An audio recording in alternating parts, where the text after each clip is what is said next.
What if I told you I just got back from a month-long retreat where I had free housing, a private studio, chef-prepared meals, and 0 distractions to finish my screenplay. And the whole thing cost me nothing. This isn't some exclusive rich person thing. This is an artist residency. And if you're a filmmaker who's never applied to one, you're literally leaving thousands of dollars and precious creative time on the table. Today, I'm breaking down exactly how I got into Monson Artist Residency in Maine, what it was actually like, and most importantly, how you can use the same strategy to get the time and space you desperately need to finish your projects. Hey, what's up? I'm 𝐏𝐸𝐿. I'm a filmmaker, producer, and probably someone who's made every mistake in the book. I've been writing and directing indie projects for over a decade now.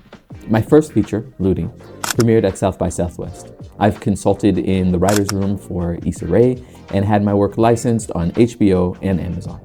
But before all that, I was just a kid from Miami with a BFA in theater, a camera I didn't know how to use, and way too much ambition.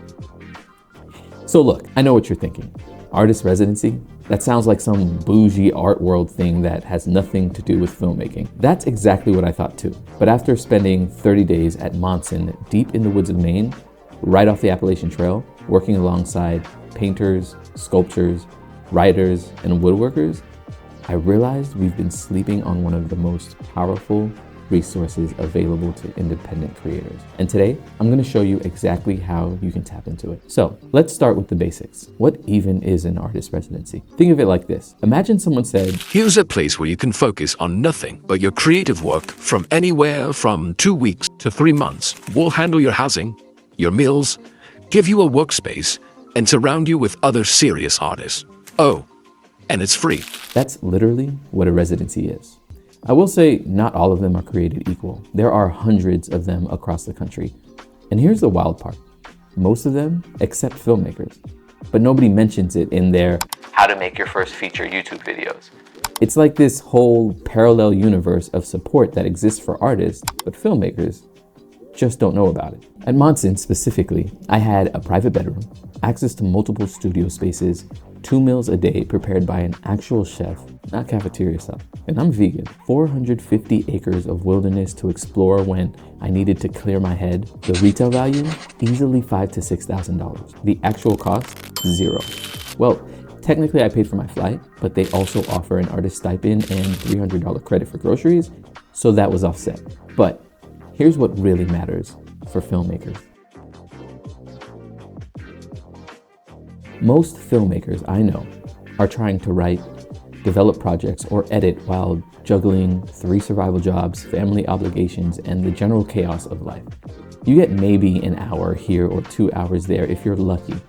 And every time you sit down to work, you got to spend the first 20 minutes just remembering where you left off. At a residency, different story entirely. I woke up every morning at Monson knowing I had the entire day to focus on my screenplay. No emails from clients, no quick favor calls, no dishes staring at me in the sink, just me and the work. And it's not just about the time. When you're surrounded by other artists who are also deep in their process, even if they're painters or sculptors or poets, something shifts. Around the studios, we talk about creative challenges, breakthroughs, the stuff we were struggling with. Plus, residencies understand the specific needs of different artists. At Monson, we had screening capabilities, so I could show rough cuts of my proof of concept that I also was working on with the other residents. They had quiet spaces for writing and larger spaces for other work. Let me walk you through what this actually looked like on a day-to-day, because I know some of y'all are thinking this sounds too good to be true. I'd wake up around 7, no alarm needed because your body just naturally adjusts when you're not fighting city noise and stress. Walk to the main studios. I fast in the morning, so by 8:30, I'm in my studio. Now, Monson gave me a huge private writing room in the main building. I could spread out script pages, create my story wall, really visualize the entire narrative. Here's where it gets special. Because Monson is right off the Appalachian Trail, I take walks when I hit creative walls. And I'm not talking about walking around the block in Miami trying to not get hit by someone doing 90 in their Honda Civic. I'm talking about stepping into actual wilderness, complete silence, except for the birds. 20 minutes on those trails would unlock more creative solutions than 3 hours of staring at that blinking cursor. on my laptop.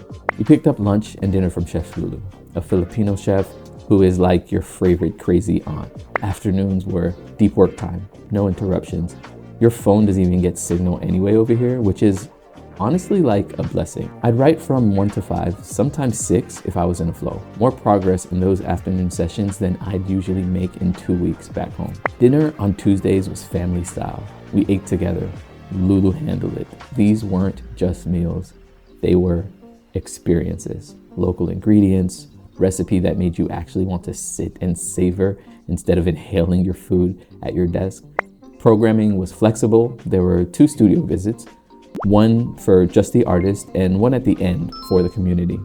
I did a reading of my script for the first studio visit and showed my proof of concept short for the next. By 10, I'd be back in my room and I'd actually be tired in a good way, like creative tired, the kind where you know you left everything on the page. Now, let me tell you what actually happened to my work during those 30 days, because this is where it gets real.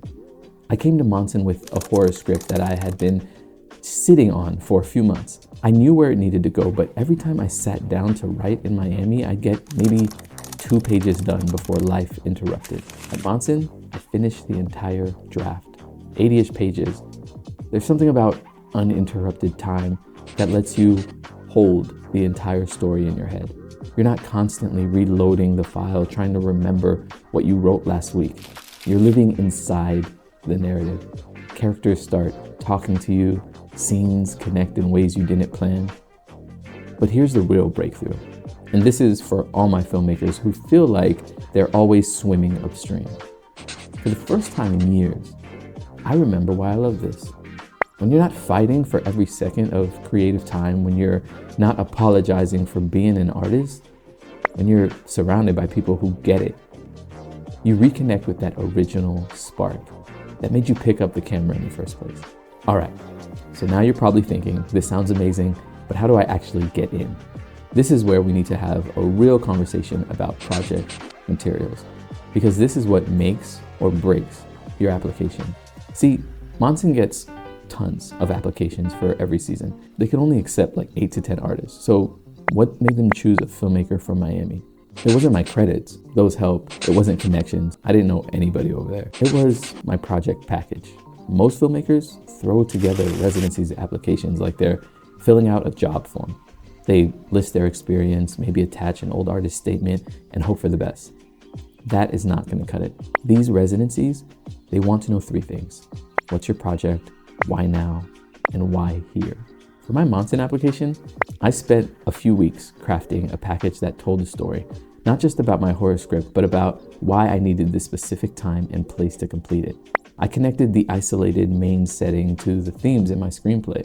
I explained how being away from the Caribbean heat and diving into New England cold would inform the atmospheric writing. I made them see how their residency wasn't just a nice place to write, it was essential to the creative process. I included visual references, mood boards, sample pages that showed I was serious and prepared. I wrote about my Haitian heritage and how I'm exploring diaspora horror stories, making it clear this wasn't just another screenplay, but part of a larger artistic mission. And here's the key. I showed them I understood what a residency was about. It's not a vacation. It's not a place to figure out what you want to write. It's intensive, focused, creative work. My package demonstrated that I'd show up ready to work, contribute to the community, and make the most of every single day. So, let's get practical. How do you actually find these opportunities? Well, first, forget everything you think you know about what's for filmmakers versus for artists. Most residencies that accept visual artists also accept filmmakers. You just have to apply. Start with these databases: Residencies, the Alliance of Artists and Communities, and 𝐏𝐿. These list hundreds of residencies worldwide. For filmmakers, specifically look at McDowell, Yaddo, UCross, Mass, Mocha, and yes, Monson. But also check out smaller regional ones. They often have better acceptance rates and can be just as transformative. When you're researching, look for residencies that offer what you actually need. Writing a script, you might want isolated and quiet. Editing, Look for places with good tech facilities. Developing a project? Find residencies that bring in visiting professionals or have partnership programs. Application timelines are crucial. Most residencies have deadlines 6 to 9 months before the season starts. So, if you want to go next summer, you're applying this winter. Mark these deadlines in your calendar now because they sneak up on you. And here's a pro tip: apply to multiple residencies in the same season. The application materials overlap significantly, so once you've created one strong package, you can adapt it for multiple applications. I applied to several residencies for the same period, got into 4, and waitlisted on 1, rejected from a ton. If you take nothing else from this video, remember these 3 things. First, artist residencies are not some exclusive club that you're not invited to. They exist for all artists, including filmmakers, and they are literally designed to give you the time, space, and resources to create. You're not taking advantage or a spot by applying. You're using them exactly as intended.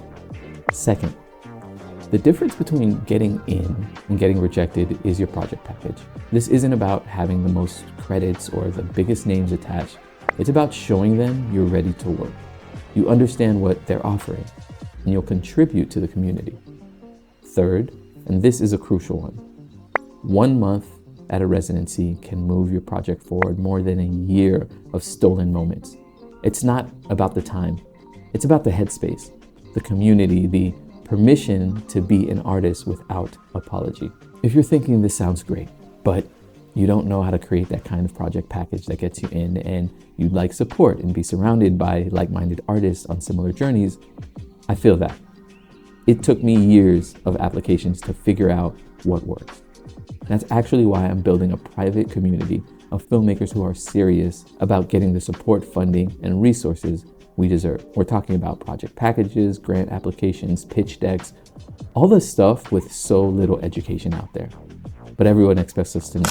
If you want to go deeper into how to actually build that project package, the right materials, how to structure them, how to pitch and position your work, click the link below.